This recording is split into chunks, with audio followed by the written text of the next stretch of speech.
Ami Amero rabwe bebede. Utuliku ami Amero rabwe bebede.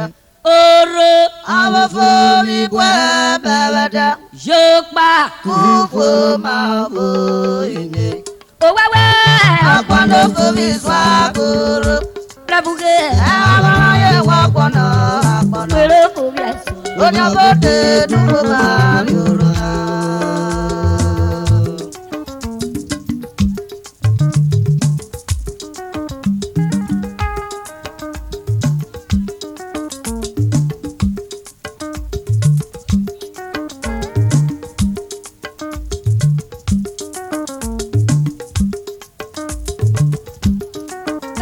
Ami Amero rabwe bebede.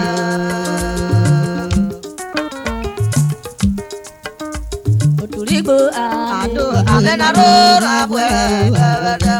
Oro Awafori bwe bebede. Jokba Kufu mabu ine. Owewe Akwano fumi swaguru. Rabuge Awaraye wakwana akwano. Wero kubyaso Onyabote numa yuruna.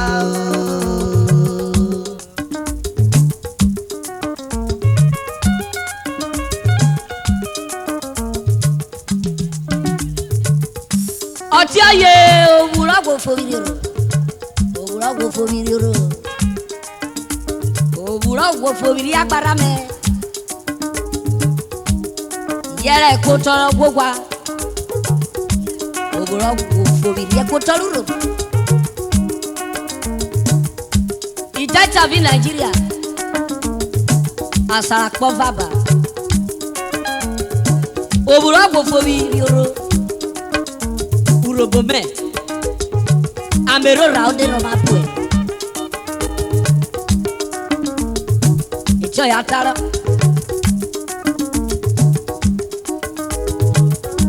Amero rabwe yo Echo ye yo sheba Oro wableye Prince Dr. Nathaniel Umabo bawane Owo fobibwe Jokba kufu baba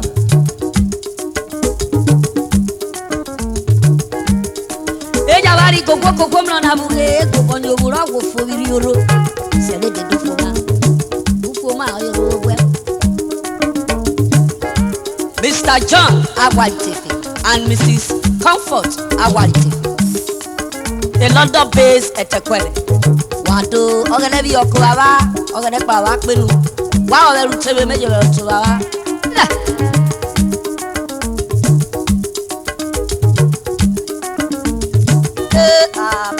Amero rabwe bebede.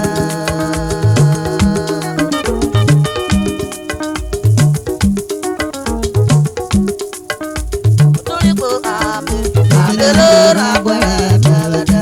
Oro Awafori bwe bebede. Jokba Kufu mabu ine. Owewe Akwano fumi swaguru.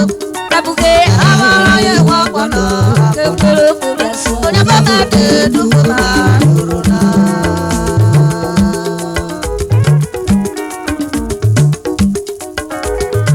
Urobo gidi buna Beje kata eju meta wa kurobo Okiri yohore, okiko hore Apodo kaya tobo hora nabu Umo mawari opu Nyobo yovirire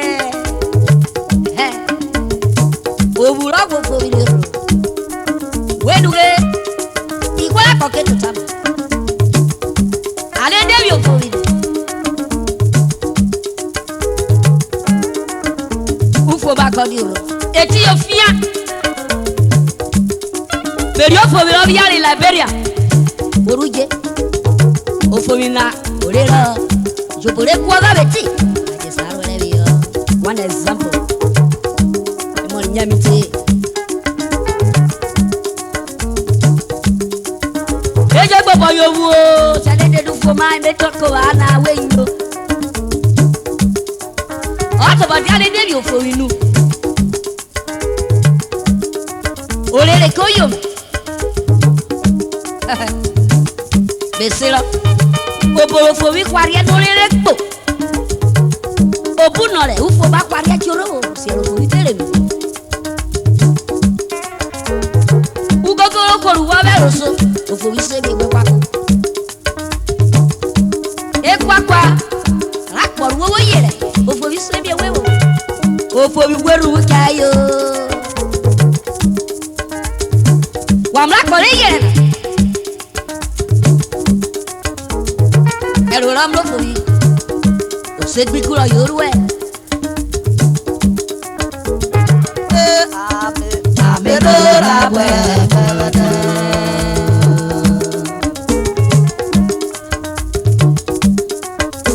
Otoriko ame do rabwe. Oro awakori kwa. Jopa ofo ma ofo. Fobi swakuru Kabuge Awara ye wakono Mbele fobi ya swakuru Dufu marura Icharaga Adoyo Icharaga Urubo adoy Icharaga Urubo adoy Icharaga Otulike bo adoy Icharaga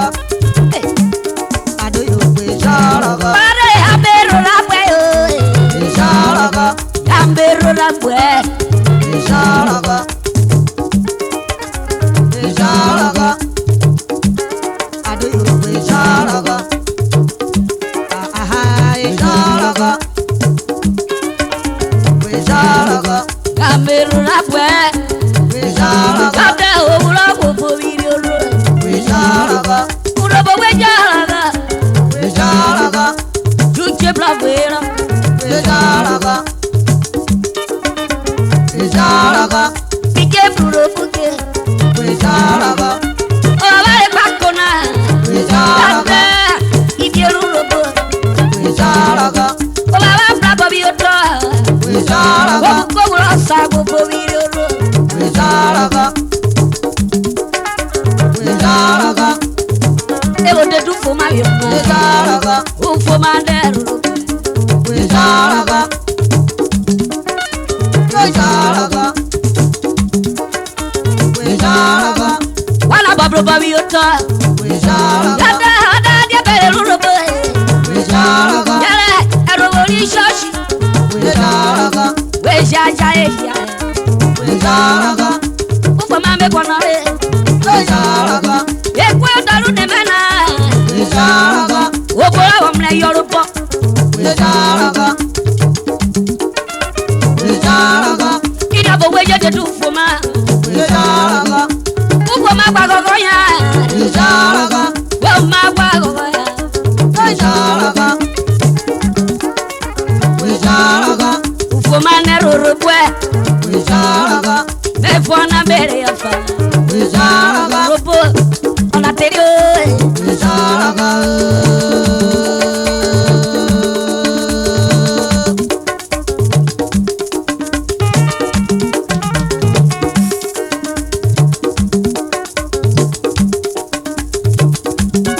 Isharaga betale jojo Wali ne febe bon robo be boli soko be boli New York I say blebu piloro I de ke ode Meri akpa iru eru oboro bo yan abaro da obodo me doctorate in music I carry doctorate in by Baraka Christian University New York Wado Ila Oye choni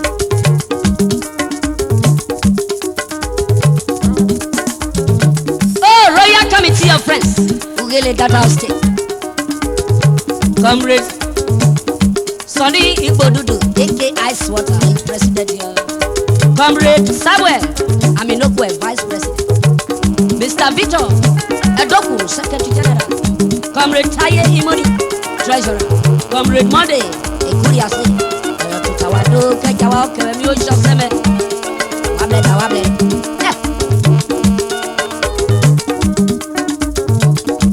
Obo Social Club. Ugele, Bagbara, Aikuro Kuberwe, Wado, Kejawa, Kemio Shosebo.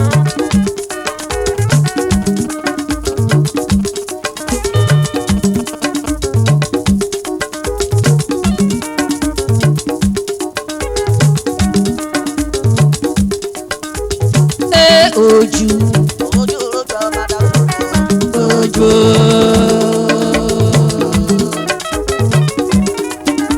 Wameti Oju,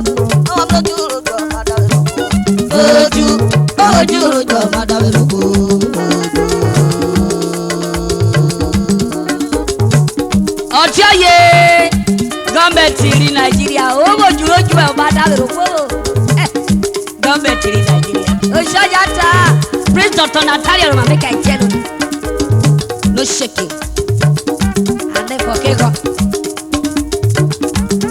Asa Kenavana, Oju, when they only keep in Nigeria, Oboleso Mavero, Opakaro, what you go with Putin, or get a coyar and then Oju Robaro, or if you go Nigeria.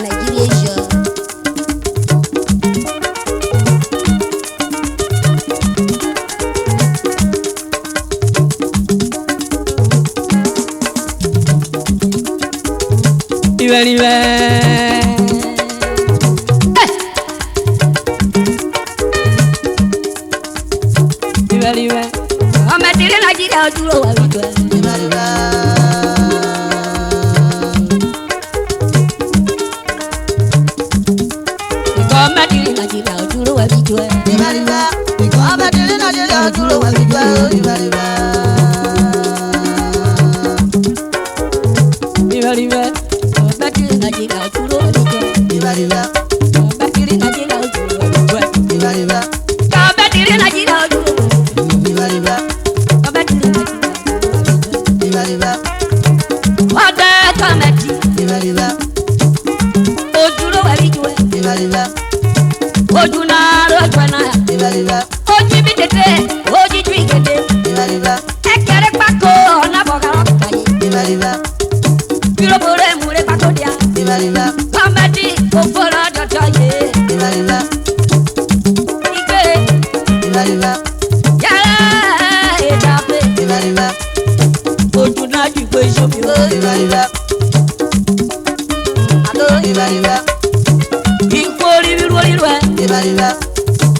de bu. Egari tendena. Jeti yo de je yo be. Yeri. Yo de ale yi go pe bu ande mu. Gada wo jiri tadi bare. Gabadi obi obi nure. Ipadilo me wori. Arobari o jara ye. Okigbe mi go ye. Okire imiyo. Obora baba roso. Weduge kaya arobari o jara ye. Gabadi na dira oyori le. Ojuro abijwe. Gabadi na dira ojuro abijwe.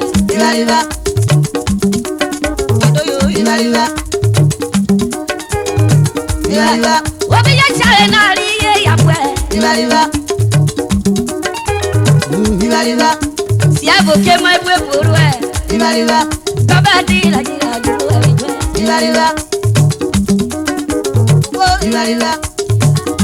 Ojuna ojwana. Igede kwaniru. Weduge aye bemri rorwe. Igede kidi meya. Basi abo aye wari jede rushi. Abekara ye. Inekire shemu. Akare abesa shemura. Ikwani roba. Aye bemri rorwe. Asenye okorobra. Ikabadi na jira duro ejwe. Ikabadi na jira duro. Jaru ikworo aswe na eyodo baba. Ikabadi na jira duro ejwe. Siale wo kwa bebie kwa kwala siale wo no. Befona bare opa.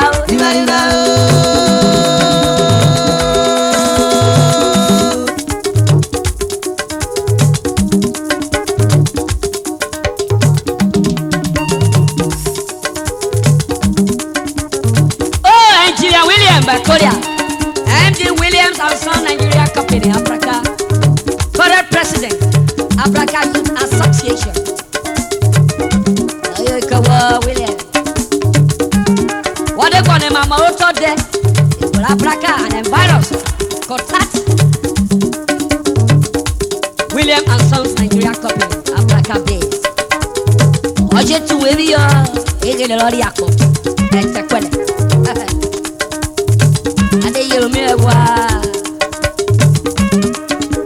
Raye Madam Christiana Ogoloshe.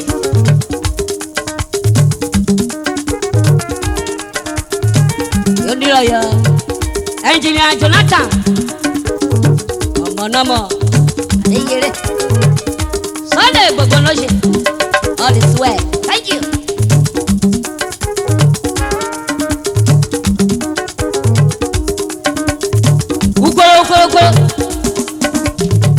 Christmas ye kirwe na magro abu eruwo. Eka.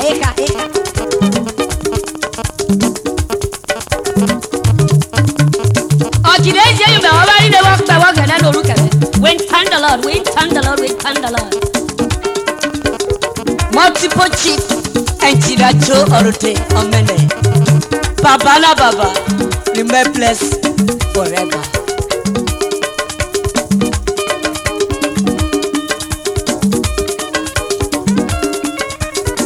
Iba.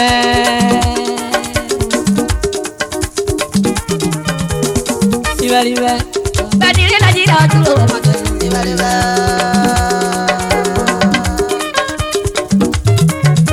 Badire na jira duro Iba. Badire na jira duro Iba.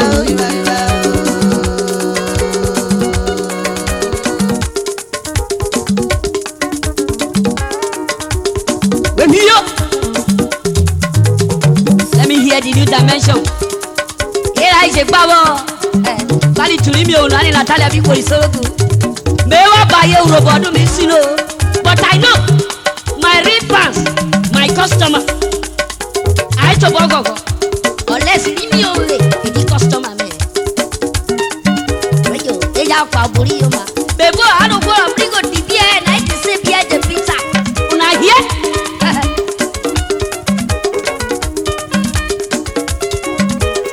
Imoto me gba the studio na akoruro boluro.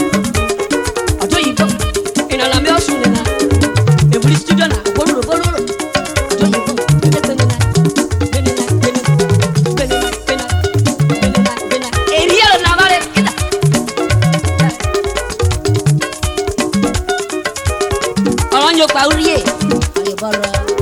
Oh, you be customer man, take it. Both home and abroad.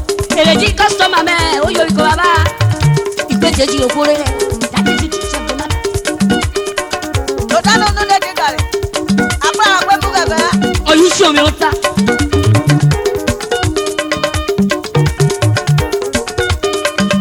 If I look at you, the blood to saw. Oh, you going to survive your work.